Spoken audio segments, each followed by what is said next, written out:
तर अशोक खरात प्रकरणामध्ये आता एक नवीन ट्विस्ट आलेला आहे। कथित सीए ललित पोफेची खरात विरोधात तक्रार प्राप्त झाली आहे। धार्मिक विधीच्या नावाखाली फसवणूक केल्याचा ललित पोफेनं आरोप केलाय।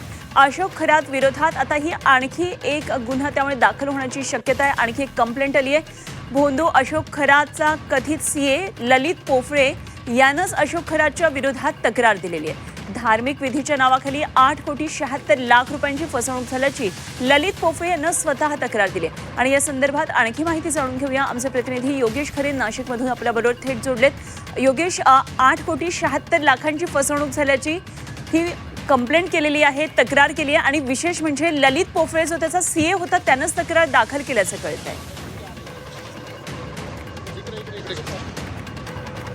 कोऑर्डिनेटर म्हणून काम करतो, तो स्वतः सीए म्हणून व्यवसाय पण त्याचा आहे।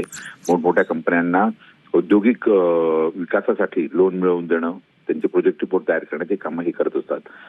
त्यांची पण फसवणूक खरात यांनी केलेली आहे। आपल्या कंपनीत अंधश्रद्धेचं नाव, अंधश्रद्धेच्या खाली किंवा ही पूजा केल्यास तुमचा अशी भरभराट होईल, तुमचा हा फायदा होऊ शकतो असं सांगत त्यांनी पोफळे यांना आम्ही दाखवलं आणि वेगवेगळ्या पूजांसाठी विविध अकाउंटमधून पैसे घेतले आणि त्या प्रकरणामध्ये सुद्धा आता ललित पोफळे यांनी खरा त्यांच्यावर तक्रार दाखल केली आहे। आपण जर बघितलं गेल्या 24 तासामध्ये 2-3 तक्रारी वेगवेगळ्या ठिकाणी दाखल झाल्या आहेत, त्यामध्ये आता ही एक तक्रार आहे।